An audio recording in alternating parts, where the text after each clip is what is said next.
Bom, então vamos iniciar nosso primeiro encontro do ano de literatura e psicanálise do Espaço Lacaniano.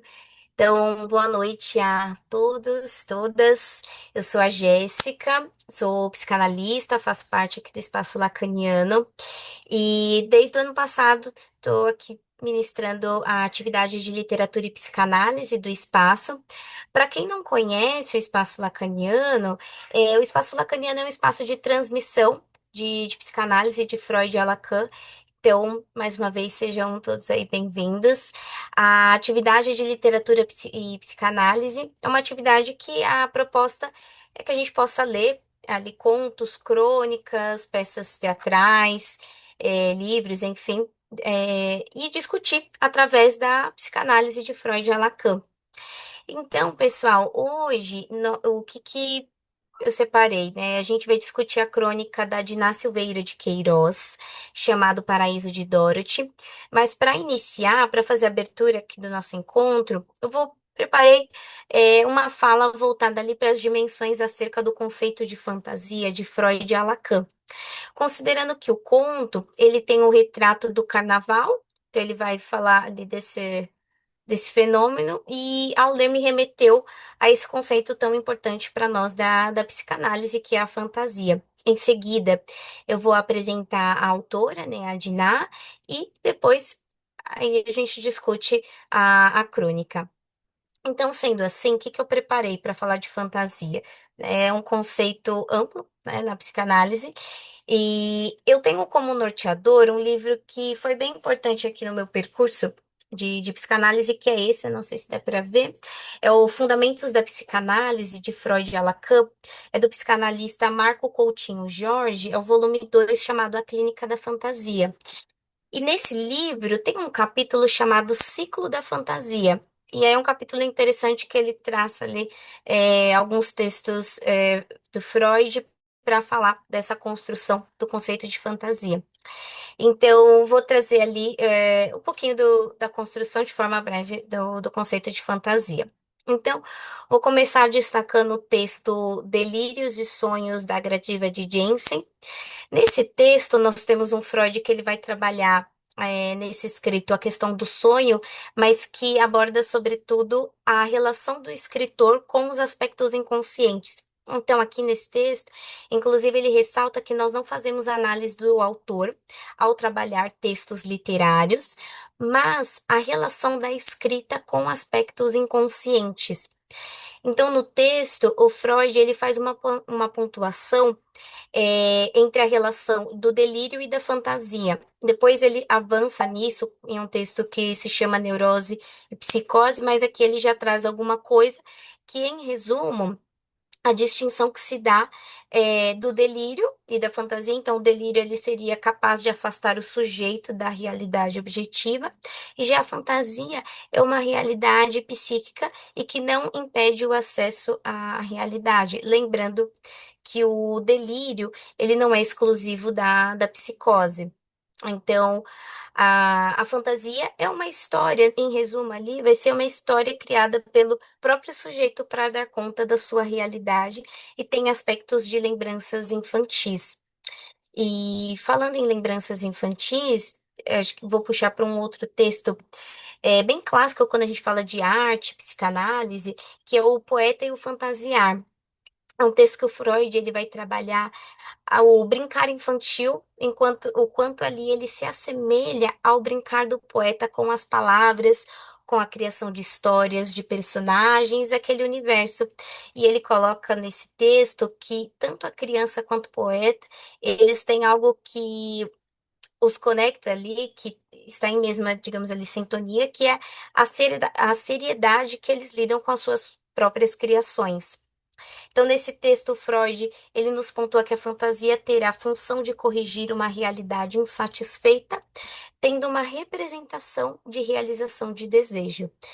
Aqui temos algo importante, que é o desejo, ele enlaça a fantasia. E passando por um outro texto ali do Freud, no mesmo ano, inclusive, que é o Fantasias Histéricas e a sua relação com a bissexualidade. nesse texto a gente também tem avanços acerca da fantasia, porque ali ele vai pontuar através da escuta das histéricas, né? O que que vai se escutar? Vai se escutar fantasias inconscientes que vão dar origem aos seus sintomas. Então, temos uma descoberta importante a partir disso, né? A partir dessa descoberta, que é o enraizamento pulsional do sintoma. Então, o sintoma, ele vai representar uma insistência da busca da satisfação pulsional. Então, temos que por trás do sintoma a fantasia e por trás da fantasia a pulsão que exige ser satisfeita. Lembrando que não se trata, quando a gente fala de fantasia, de uma única fantasia, mas ali são várias fantasias que o sintoma ele vai responder. E por fim, um último texto freudiano que é a Formulações sobre dois princípios de funcionamento mental. Então, esse texto, ele vai trabalhar a substituição do princípio de prazer pelo princípio de realidade, que produzirá efeitos psíquicos secundários, tais como ali a fantasia. Então, a fantasia, ela terá uma certa tendência ao apego do princípio do prazer, que é um tanto ali difícil de renunciar. Porém, a substituição do princípio de prazer pela realidade não vai se efetuar em todas as pulsões ao mesmo tempo, o que faz com que a fantasia ela venha em função de uma busca do objeto perdido. E uma amarração interessante em relação à arte, né? O Freud ele vê na arte a possibilidade de conciliar os dois princípios. Então, o artista ele vai conseguir manejar a fantasia e a realidade, pois ele vai ter o princípio de prazer ali como fundamento e a possibilidade de retorno na realidade. Então, a arte ela vai ser a conciliação dos dois. E não posso deixar de mencionar, agora falando de Lacan, né, a formulação do Lacan acerca da fantasia através do famoso Matema da Fantasia, onde nós teremos ali no início o sujeito barrado, o sujeito do inconsciente, na outra ponta ali do Matema, o objeto A. O objeto causa de desejo, o objeto da completude, e no meio, no formato de um losango, justamente a pulsão que vai ter a função de conjunção e disjunção, que nos traz a ideia ali de afastar, se aproximar, e nesse vai e vem que está a fantasia, na tentativa de alcançar esse objeto. E daí que a fantasia ela se vale, vai ser sempre a busca desse objeto perdido. O ponto fundamental vai ser justamente essa busca. E diz que vai se valer ali a fantasia, a busca pelo objeto da completude, mas que nos proporciona ali movimentos. E quando eu falo da arte, acho que é justamente disso, assim, esse movimento de poder criar. Então, é disso que Freud já coloca ali nos textos acerca da fantasia, e ali o Lacan vai avançar no tema. E aqui é uma apresentação, assim, sobre o conceito de fantasia de forma breve, ali de Freud a Lacan. Vou passar para a apresentação da nossa autora, Dina Silveira de Queiroz. Eu iniciei aqui o encontro perguntando para algumas pessoas se já a conheciam, a maioria não conhecia. Eu também tive ali a grata surpresa de conhecê-la, fazendo algumas pesquisas. E a história dela é bem interessante, né? Porque ela foi uma mulher muito importante para a literatura brasileira. Ela foi romancista, contista, cronista. Ela nasceu em São Paulo em 1911 e ela falece em 1982 no Rio de Janeiro. Ela vem de uma família muito apegada às letras, aos escritos. Ela foi também a segunda mulher a ocupar a Academia Brasileira de Letras e a ocupante da cadeira 7, uma série de reconhecimentos muito importantes. Ela foi filha de um homem chamado Alarico Silveira. Ele foi um homem público e autor de uma enciclopédia brasileira. E a sua mãe, Dinorá Ribeiro, de quem ela ficou órfã muito jovem, e após a morte da mãe, que inclusive em alguns textos ela faz uma certa referência a esse momento que ela viveu, ela e a irmã dela, cada uma foram morar com parentes diferentes, mas a Diná, ela morou com a tia-avó dela, que se chamava Zelinda, que influenciou bastante ali, né, em sua formação. Então, essa tia-avó, ela teve um papel importante enquanto apresentar literaturas para a Diná. E ela morava com essa tia-avó, mas o pai, quando ele a visitava, ele também sempre encontrava ali um momento para poder ler em voz alta para a filha. Então a Diná tem aproximações da literatura através dessa tia e do seu pai. Ela se casa aos 19 anos com um advogado chamado Narcélio, e que também teve uma grande influência ali na vida da autora, porque ele convocou para que ela pudesse escrever. Então, quando ela tinha por volta de uns 26 anos de idade, é, ela diz ao marido assim: Bom, eu não tenho mais nada para ler nesta casa, eu já li todos os livros. E ele sugere: Então escreva. E foi dali que ela escreveu o seu primeiro trabalho literário chamado Pecado, que foi publicado em um jornal. Então, ali do primeiro escrito que já teve uma publicação. E aos 28 anos, ela lança um primeiro romance, também uma referência na literatura brasileira, que se chama Floradas da Serra. E esse romance teve um grande sucesso. Em 15 dias se esgotaram as edições. E a partir daí que ela foi escrevendo contos, crônicas, novelas, romances, tem um aspecto ali na literatura dela que é sempre trabalhar em seus romances temas trágicos. Tem bastante romance ali que ela escreve e retrata o momento da tuberculose, então era algo que conectava de certa forma ali com o público da época, devido à recorrência de casos, enfim, e trazer essa familiaridade, mas que por mais que ela trouxesse ali esse aspecto trágico, ela conseguia enlaçar muito bem com as suas personagens femininas e, sobretudo, ali românticas, né? Então, ela sempre trabalhou muito o trágico e o romance. Em 54, ela publicou um outro texto ali, um outro livro dela que se chama A Muralha. É um romance histórico. Inclusive, a TV Globo fez uma novela com esse livro ali dela. E no mesmo ano, a Academia Brasileira de Letras lhe conferiu o prêmio Machado de Assis pelo conjunto da obra dela. Então, a partir daí, ela foi alcançando essas premiações e relevância. E a Diná, ela escrevia bastante, então as crônicas dela eram contadas em um programa de rádio diariamente. Embora fosse lido por homens e por vozes masculinas, né? Então sempre se retratava ali textos que falavam do feminino, da morte e do Rio de Janeiro.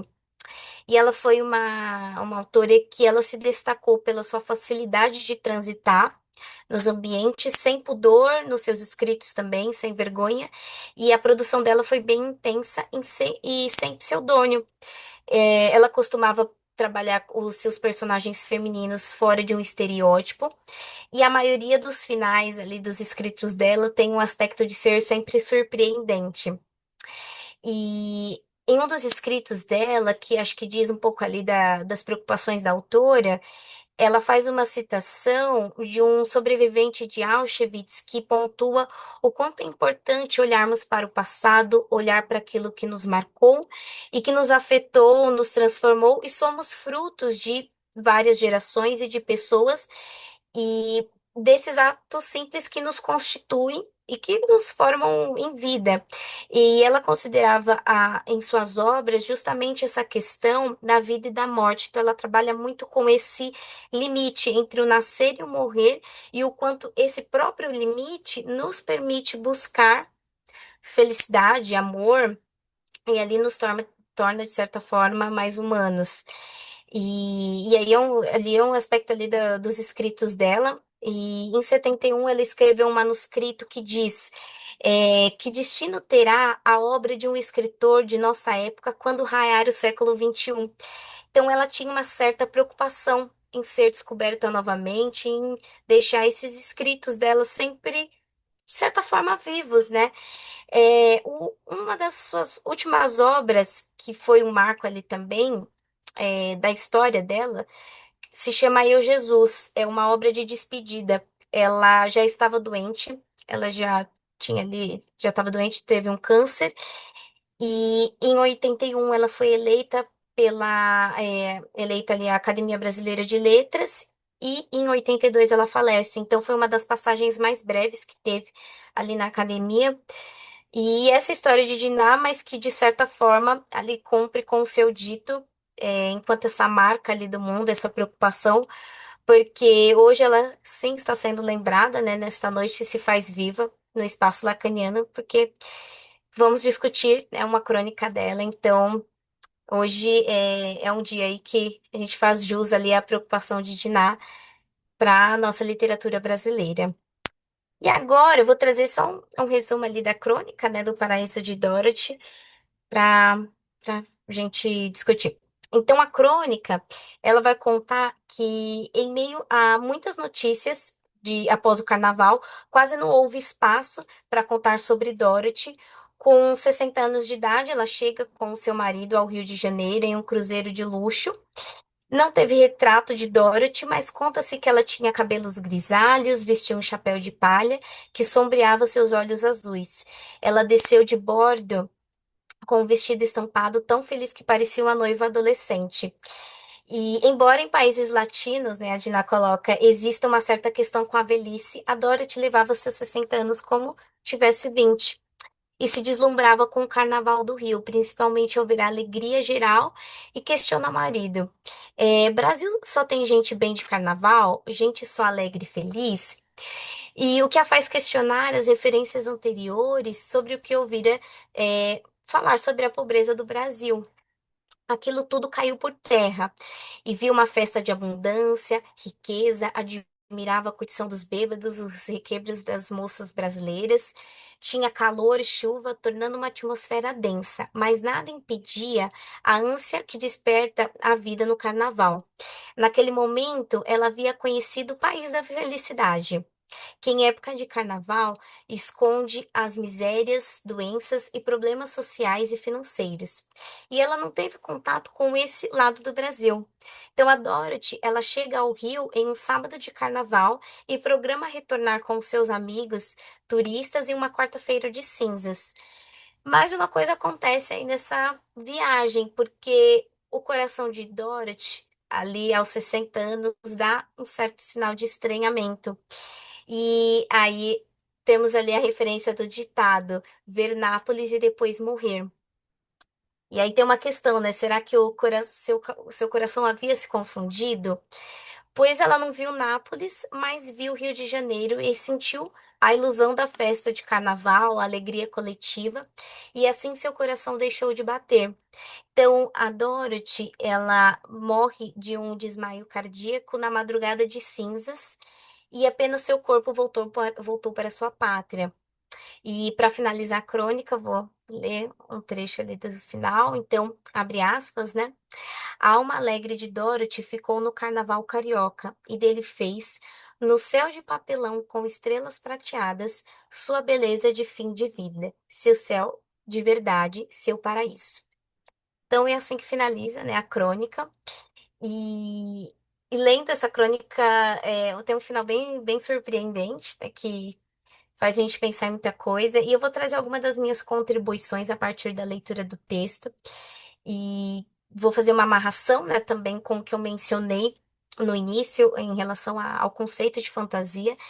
Então, o que mais me capturou ali na leitura do texto foi a experiência da nossa personagem, da Dorothy, com o fenômeno do carnaval no Brasil, né, e o questionamento em que ela faz ao se deparar com um Brasil ali, um retrato principalmente do Rio de Janeiro bem diferente. E o que que acontece nessa época do ano? Então, parece que nessa época do ano acontece uma espécie de escape coletivo para a nossa sociedade. É um momento com uma dose de alegria, em que, em certa medida, parece que a gente esquece da violência, dos riscos, das desigualdades que são iminentes no nosso país. E o carnaval, acho que ele pode ser lido como um fenômeno de massa que vai conectar as pessoas nesse evento pelo amor, pela festa do carnaval, né? Uma sensação ali coletiva que se tem na festa. É um prazer coletivo que acho que se instaura. E acho que um ponto importante desse fenômeno ali, dessa coisa que acontece em massa, é que não tem um líder. Então, o enlaçamento se dá pela festa e não com uma representação de uma liderança. Um outro ponto que eu acho que conecta com a questão ali da fantasia, sendo a busca do objeto perdido, essa satisfação total, sem limites, é que justamente Me parece ali que o carnaval ele dá espaço enquanto a possibilidade de criarmos fantasias que vão de alguma maneira dar algum sentido à insistência da pulsão. E algo importante a ser colocado é que o carnaval, ele não é pulsão total, porque seria um caos, não teria ali nenhum limite. Acho que no carnaval a gente tem aquela coisa do não é não, ou seja, tem, não é só pulsão, né? Ali não é só caos. Mas existe liberdade e uma liberdade com limites e, inclusive, acho que o limite ele se dá no seu próprio fim também, porque não é uma festa contínua, tem um fim. E por isso a minha leitura ali do carnaval vem muito nesse lugar da fantasia, porque nos traz uma dose de caos, mas não todo. E ele nos apresenta por alguns dias uma outra forma de organização social mais livre, festiva, que possibilita brincar, inclusive brincar com vestimenta, maquiagem, que é justamente um pouco ali do que as nossas fantasias nos convocam, né? Nesse brincar ali. E daqui se vale o enlaçamento do desejo na fantasia também. Aqui a festa do carnaval nos possibilita criar outras formas de desejar. E uma coisa que eu gosto sempre de pensar e reparo também nos carnavais é com qual fantasia você escolhe desfilar nos carnavais, seja nos blocos, na avenida ali. Então, acho que algo tem aí, né, nisso, nessa escolha.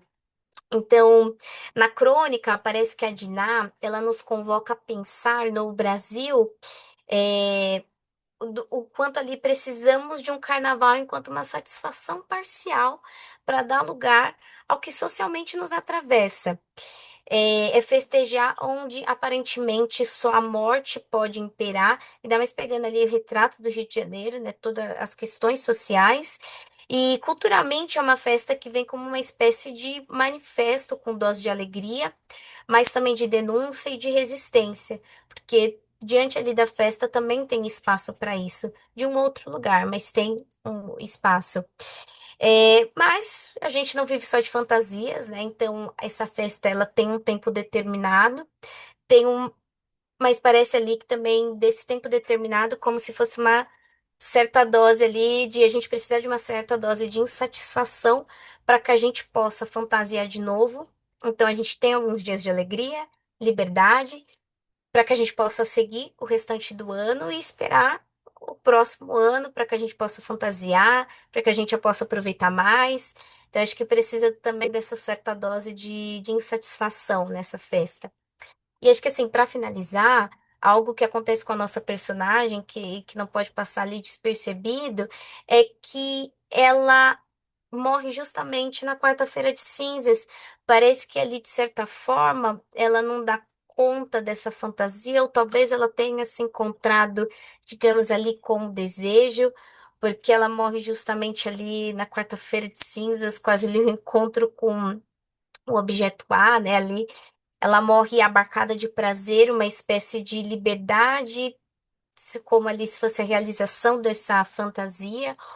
Ou ali ela se encontra finalmente com a possibilidade de desejar, só que falece justamente ali no final. Mas acho que isso tudo, né, uma coisa que fica para mim enquanto essas reflexões é que a importância da festa enquanto uma possibilidade, né, enquanto a festa do carnaval enquanto uma possibilidade de dar lugar para a pulsão, mas que possamos dar um certo valor, um lugar também para a quarta-feira de cinzas, como a falta, para que a gente possa, durante o ano, poder desejar e no próximo ano ter possibilidades de fantasiar de novo. E, e é isso. Então, temos a festa, mas também precisamos da quarta-feira de cinzas para que a coisa possa movimentar. É isso, gente, que eu preparei e gostaria de escutar de vocês para que a gente possa trocar os atravessamentos da crônica.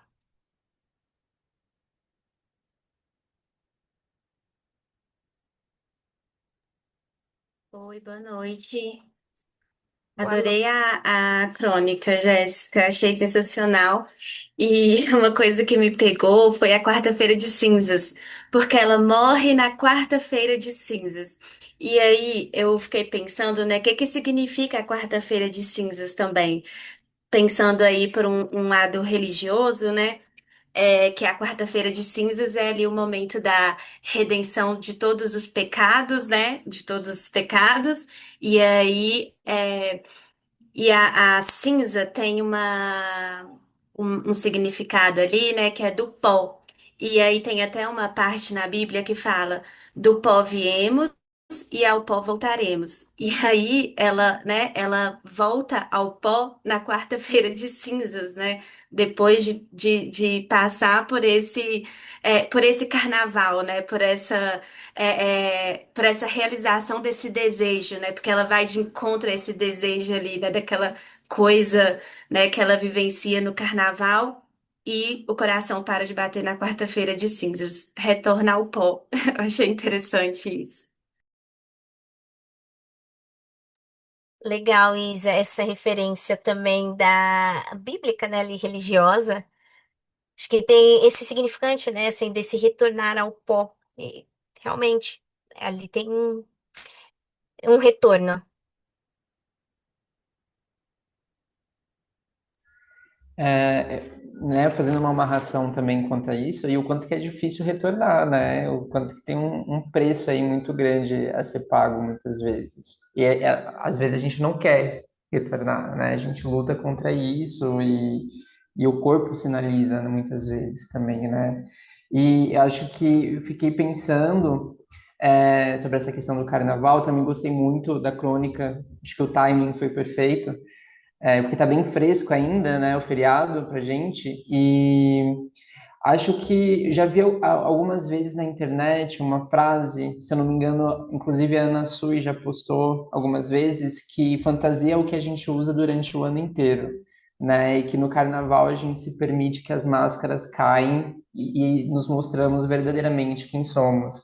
Né? Então, acho que o carnaval em si é um movimento muito poderoso, né? E é interessante poder ver as pessoas, as manifestações que cada um encontra para isso, né? Alguns em grupo, né? A gente sente uma força muito grande vindo desses grupos, mas também pessoas que preferem se isolar, né? Que preferem passar sozinhas em casa, enfim, acho que cada um vai dando um destino para isso, né? Mas o quanto que em grupo parece que fortalece muitas vezes essa grande massa, né? E torna muito mais é, calórico, né? Assim, de calor mesmo, de afeto e de movimentações. Então, acho que trouxe tudo isso para mim. Foi muito bom. Fico feliz que vocês tenham gostado da sugestão. Acho que é justamente o time, né? Não faz tanto tempo assim que passou o feriado. E é justamente isso, né, Pedro? Realmente é um feriado que as pessoas consideram bastante. Acho que porque ele tem uma quantidade de dias ali interessante. E aí fica a questão, né? O que que você vai fazer com isso que você mencionou, né? Da Ana Sui, dessa sua máscara, né? Da sua fantasia. Vai deixar ela ir pra rua ou você vai ali ficar mais recluso? Acho que como cada um vai lidar com esse espaço, que acho que o carnaval parece que é aqui, falando assim, retratando o Brasil, tem um espaço que a gente fica às voltas, né? Do que a gente pode fazer com esse feriado. E a nossa personagem escolhe curtir e ver um outro retrato, né, de Brasil. Eu acho bonito isso, assim, desse lugar de o que que a gente faz enquanto sociedade com as nossas questões, as nossas denúncias, existências, porque ali tem uma outra forma também de falar sobre isso, de uma forma ali mais irônica, na brincadeira, mas que se fala, que se deixa em jogo, né? Muito bom. É interessante essa transmissão familiar, porque essa autora ela tem algo daí de uma capacidade, a família, de transmitir uma falta, né? O Lacan no Seminário 1, que ele vai retomar os escritos do Freud, ele fala um pouco sobre esse amor, ódio e a ignorância. Então, essa capacidade que, por exemplo, se espera de os professores de fazer o sujeito querer mais. essa construção que leva a mover, né? Então você fala do objeto A também, objeto causa de desejo. Parece que essa família encaminha, né, ela para um lugar onde falta, mas já com uma referência, olha, a gente foi por ali, você pode ir ou não. Então, eles também fazem esse passeio na escrita. Isso é algo bastante interessante, né? Você marca o quanto a época também, poxa, poder possibilitar, né, suportar que o outro se inscreva no tempo, né? Ela Academia Brasileira de Letras e mesmo assim ninguém aqui conhecia, né? Então, várias pessoas na chamada e ninguém conhecia ela. Tem um aspecto também que me veio, que foi do Contar do Caligares. Ele no livro Hello Brasil, ele se dedica a dar uma olhada a ele enquanto estrangeiro, uma pessoa que fala várias línguas, já teve em várias partes do planeta. Ele vai olhar para o Brasil. Ele vai comentar o quanto o carnaval também, justamente por ter essa herança do colonizador, o Brasil ser um lugar onde os colonizadores vieram, fizeram a festa, fizeram o que queriam, o quanto o carnaval tem essa liberdade um tanto quanto perversa. Então, suspende as regras morais, mas no sentido do excesso do gozo. Então, vale tudo. Como se diz, né? Tem uns limites, vai se encontrando ainda alguns limites sociais, mas essa questão de poder ir pro excesso, não menos importante, parece que a nossa protagonista do texto também se perde um pouco, né? Para chegar a se perder no Brasil, ela também se perde no destino original dela. Talvez o quanto ali não era tão geográfico essa perda dela, era do próprio desejo, né? Outra coisa. E uma última coisa que me veio também é o quanto o Lacan vai falar que é pelas vias do outro que a gente vai reencontrando a falta, é pelo discurso do outro. E a Quarta-feira de Cinzas tem um pouco disso, né? É poder retomar ah, que a organização social, ela inclui muito de um discurso do outro que não necessariamente é o mais fácil da gente lidar. Então, Freud vai falar disso no Mal-Estar da Civilização, o quanto as regras sociais elas estão ali, elas são necessárias para que a gente não se aniquile, mas elas têm um preço e vão incomodar por todo o percurso. Excelente conta.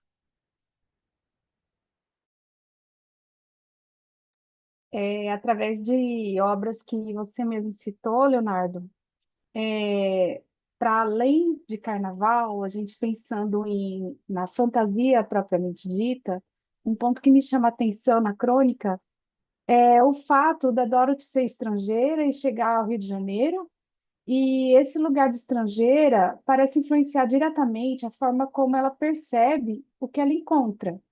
Há um olhar de encantamento, de novidade, como se tudo ganhasse mais beleza e mais leveza. E isso faz pensar que o paraíso que ela vive não está apenas no lugar em si, mas na maneira como ela se relaciona com essa experiência. Quando a gente olha por essa perspectiva, a gente chega à singularidade do sujeito. O modo como a Dorothy constrói esse paraíso é único, particular, marcado pela sua história, pelos seus afetos e pelo seu modo de desejar. E como você disse, Freud, em Mal-Estar da Civilização, lembra que o homem não é senhor nem mesmo em sua própria casa, né? E isso nos ajuda a compreender que aquilo que vivemos não passa apenas pela razão, por uma escolha consciente. E quando Lacan avança, né, e dizendo que o desejo do homem é o desejo do outro, como você mesmo citou, Léo, é, o paraíso também se articula com o campo das relações e com o olhar daquilo que constitui o sujeito, que ele se organiza de forma singular. Por isso o paraíso de Dorothy não pode ser medido de fora. Ele fala dela, da forma como ela vê, da forma como ela sente, como ela sustenta aquilo que ela vive. E talvez essa crônica nos convide a olhar menos para o lugar e mais para como cada sujeito constrói o próprio paraíso, a própria fantasia. Acho que isso que a Raquel estava falando é, É interessante porque a própria personagem diz que ela não, ela dá a entender que não conhece a pobreza do Brasil, né? Ela ouve dizer que existe, mas ela chega num momento muito específico, né? Onde ela vê todo mundo alegre. É, e acho que diz também de como cada um consegue se separar um pouco dessa realidade, mesmo que de uma forma momentânea. E o Carnaval, acho que propõe isso para muitas pessoas, né? De não é que eu não tenha problemas, não é que não exista violência ou pobreza, mas eu me desprendo um pouco disso, né, inclusive dessas regras sociais que o Léo comentou, para dar lugar para uma outra coisa, né, e se permitir isso, mas um quanto que outras pessoas também não conseguem fazer isso muitas vezes, né, se desprender principalmente dessas regras sociais. Então, acho que é muito interessante poder ver isso na crônica também, né, e ligar com esses pontos que vocês vão trazendo. Acho que o carnaval é um dos poucos momentos que ainda permitem esse encontro em massa, né? Onde as pessoas se encontram nas ruas e gera toda uma movimentação assim em conjunto, porque é muito difícil. Então, cada vez se vê menos isso, né? Sim, acho que isso que você trouxe, Pedro, desse fenômeno, desse encontro de pessoas, acho que justamente me parece ali que é uma festa que tem esse lançamento justamente desse encontro coletivo e que é aquilo, né, não tem um líder, não tem uma rivalidade, tem aqueles que, ok, não gostam de bloco, não gostam dos desfiles, eles fazem outra coisa com isso, mas é de uma outra ordem ali, aquele laço. É assim, acho interessante isso, assim, não tem uma liderança de um outro lugar. E isso que o Léo pontuou da família ali, da história familiar da Diná, interessante, gosto muito da passagem quando ela fala para o marido, né? Ele não tem nada para eu ler, mas nessa casa, e ali ele vai bem lacaniano e diz. Então escreve. E o quanto foi cirúrgico essa pontuação, esse convite que ele faz para ela. E, bom, ela que já estava muito enlaçada ali na leitura desde sempre, na literatura, mas que também tem essa marca dessa família, que é uma família que escreve, que produz, né, a partir disso, faz essa transmissão. Ela faz ali, ela segue ali com o legado familiar, né? É bem interessante ali o movimento que o marido dela faz, né? E isso que a Raquel pontuou, como a personagem vive, afinal de contas, acho que uma coisa que eu até queria trazer, que eu fiquei pensando, é logo no início, quando a Diná nos apresenta a Dorothy, que ela coloca a Dorothy é uma mulher de 60 anos, com os cabelos grisalhos e tudo mais, e ela diz, né, ali, uma mulher estrangeira e que tem uma relação diferente com o corpo, né? Então, ali ela é uma estrangeira, tem uma relação diferente com o próprio corpo, fazendo referência ali a como latinos lidam com o seu corpo, pegando ali Brasil. Eu acho interessante isso, porque tem ali uma certa crítica, né? Ali uma pontuação da Diná em relação a como que nós lidamos com esse corpo também já envelhecido, digamos, ali, 60 anos, né? E ela vive e tem a experiência corporal como uma menina de 20, né? Então, é uma referência eu achei interessante, assim, colocar, porque no carnaval a gente também tem uma experiência de corpo, os corpos livres, né? As fantasias geralmente são marcadas com poucos panos, né? Então, é um momento também que a gente permite com que esse corpo ele possa circular. E isso tem me parece que tem uma amarração diferente ali da experiência com o próprio corpo. Então, eu achei interessante quando ela apresenta essa personagem, né, a Dorothy, já vindo ali da sua viagem, né, do seu cruzeiro, já com uma experiência com o corpo diferente. Então, me chamou a atenção isso. E que acho que tem a ver E com o carnaval.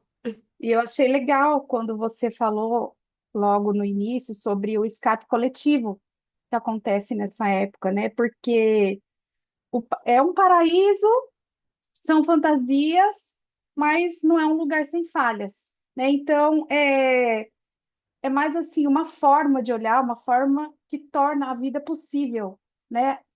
A pessoa precisa, né? O sujeito precisa de algum espaço para para que essa falha venha à tona, para que ele consiga suportar a vida. Sim, dá um espaço para que possa dar lugar para essa pulsão, para essa fantasia, desejo, enfim, né? Acho que é um pouco disso. E justamente, né? Assim, é uma época muito esperada para nós brasileiros.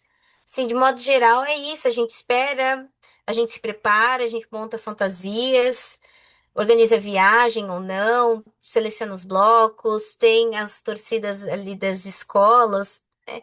Acho que justamente porque tem um pouco ali da nossa sociedade enquanto se aguarda esse momento, né? Esse momento de satisfação. E parece que é muito aquela a frase de as coisas só acontecem depois do carnaval, ou a vida acontece só depois do carnaval, que é vamos viver tudo isso para que a gente possa aguentar ali, suportar o restante do ano. Embora tenha essa pontuação que o Pedro coloca, né? Não que durante o ano a gente não use algumas máscaras, use algumas fantasias, mas ali a gente pode mostrar, é diferente. É Ah, isso. Ah, pode falar, Léo. veja, parece também que bastante importante essa, dá para dizer, catarse ou essa suspensão de algumas reivindicações sociais que o carnaval também evoca, porque ele, durante a história da humanidade, né, pão e circo, a ideia de grandes festas sociais como um escape de energia. Então, aquilo que poderia ser revolta em outro momento pode então ser colocado para fora. Quando pensa nessa senhora mais velha com outra relação com o corpo, né? Então, sempre muito a resguardar-se. E que depois tem esse a mais, um a mais que parece não outra coisa estar contido nela, desde o princípio. O texto acho que faz menção à alegria ou felicidade contagiante, extenuante, usa alguns adjetivos para marcar o quanto tem desse excesso disso que vem do outro, né? Que ela localiza como vem de fora, mas que agora me tá em mim e me toma e ela vai também para esse outro lugar. O Lacan ele vai usar também a Santa Teresa de Ávila para falar um pouco dessa experiência no excesso, o final mesmo. Ah, quando a Santa Teresa ela vai ser visitada por um anjo que ela jura que está com uma flecha de fogo e que vai atravessar ela e que ela vai ter ali então um encontro com o todo. Como é que a gente pode ir ao longo dos anos colocando, né, ao longo do ano colocando nossa energia para fora, né, para que não seja só uma cidade bela, só essa suspensão, mas também que nós possamos reivindicar as mudanças, reivindicar as coisas socialmente. E como a gente pode ter acesso a prazeres que não seja também por uma via tão mórbida, né?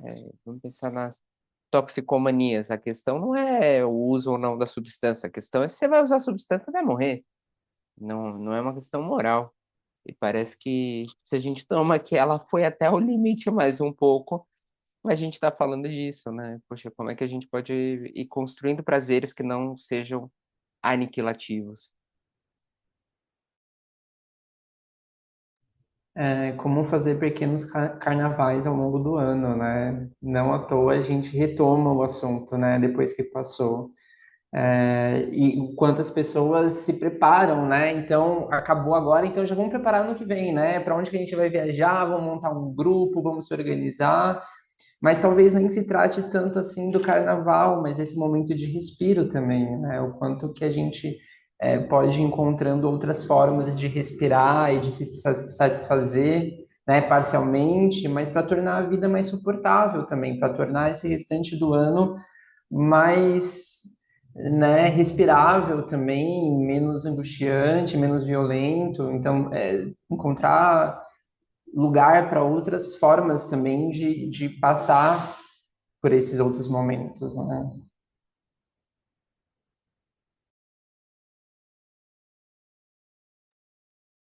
Sim, fica a questão, né? Como cada um vai criar seus mini carnavais durante o ano. Porque é isso, a gente precisa é, dessa certa dose. Não precisa só esperar o ano que vem para a grande festa, dá para talvez encontrar algum espaço. Gente, mas alguém gostaria de contribuir, trazer seus atravessamentos? Eu gostaria de parabenizar você pela escolha. Foi muito bom, muito proveitoso, muito interessante. A gente ainda conhecer mais uma autora brasileira que nos traz tantos pontos, críticos positivos a pensarmos sobre o Brasil, sobre como nós nos comportamos enquanto sujeitos. E é isso. Parabéns, gostei muito. Obrigada, Raquel, e agradeço a recepção de todos enquanto o texto. Opa, Daniel colocou. O corpo é onde se experimenta o desejo. Sim, essa relação com o corpo, que é isso que a gente estava discutindo também, né? E que tem a ver com a fantasia, né? Tá tudo enlaçado. E, e é isso, gente. Fiquei contente com a recepção da crônica, com a descoberta também, nossa descoberta em conjunto com a Diná Silveira de Queiroz. E é isso. Bom, em breve o Léo ele vai colocar nas redes, né, do Espaço Lacaniana a próxima proposta do encontro de literatura e psicanálise. E é isso. Só um minutinho que eu vou ler o que o Daniel colocou. Então ele coloca: o corpo é onde se experimenta o desejo. Mesmo o corpo envelhecido tem desejo e a redescoberta do desejo no corpo assusta. Sim, acho que esse comentário é interessante, Daniel, porque justamente, ainda mais quando a gente fala, é como eu mencionei, o que me chamou bastante atenção foi a pontuação da Diná quando ela fala do justamente do corpo ali da nossa personagem, enquanto esse corpo ali de uma mulher de 60 anos que vem para um país latino. E o quanto a gente tem uma questão com o envelhecimento. Então, sem dúvidas, não há idade para se desejar. Acho que é isso que é interessante, ela também coloca, de certa forma, na nossa personagem. É isso mesmo. O desejo, ele não desaparece com o envelhecimento do corpo, né? Ele pode mudar de forma, pode mudar de expressão, pode mudar de intensidade, mas ele continua presente e é claramente demonstrado nessa Uhum. crônica. Sim, sim, é muito bonito isso, né? Achei bem bonita. E bom, é isso, pessoal. Agradeço mais uma vez. Ah, e lembrando que amanhã nós teremos um encontro de cinema e psicanálise. O filme que nós vamos discutir é o Bugônia. E amanhã a Leila, que é uma psicanalista também, que participa aqui do Espaço Lacaniano, que vai conduzir o encontro. Então, estão todos, todas convidadas. É isso, pessoal. Boa noite. Obrigada mais uma vez.